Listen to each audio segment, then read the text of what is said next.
sound.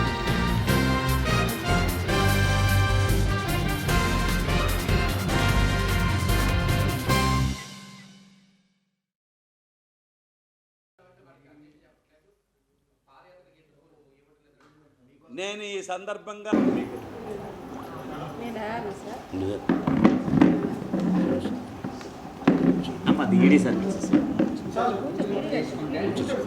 కాపు corporation ద్వారా మరి రాష్ట్రంలో 56,000 మందికి స్వయం ఉపాధి పథకం కింద రుణాలు ఇవ్వటం జరిగింది.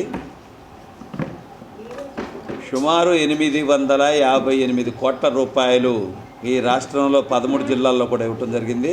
విదేశాలకు వెళ్ళేటటువంటి పిల్లలు చదువుకోవటానికి 10 లక్షల రూపాయలు ఉచితంగాను, వాళ్ళ ప్రయాణ భత్యాలు ఇంకా ఇతర ఖర్చులు కూడా వారికి ఇచ్చి 400 మందిని విదేశాలకు పంపించడం జరిగింది. సుమారు 15,500 మంది స్కిల్ డెవలప్మెంట్ సెంటర్స్ ద్వారా, స్టడీ సర్కిల్స్ ద్వారా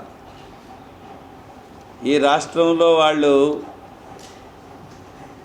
సివిల్స్ చదువుకొని, గ్రూప్ 1 చదువుకొని, గ్రూప్ 2 చదువుకొని, బ్యాంక్ పోటీ పరీక్షలు చదువుకొని, ఈ పోటీ పరీక్షలకు కావలసినటువంటి వసతులన్నీ కూడా వాళ్ళు చదువుకోవటానికి 5,000 నుంచి 10,000 వరకు నెల స్టైఫండు ప్లస్ ఆ తర్వాత ఏదైతే వాళ్ళు చదువుకుంటున్నారో ఇన్స్టిట్యూషన్స్లో ఆ ఇన్స్టిట్యూషన్స్కి అయ్యేటటువంటి ఖర్చు అది సుమారుగా 40,000 నుంచి 1,70,000 1,80,000 వరకు కాపు కార్పొరేషన్ భరిస్తూ ఉంది.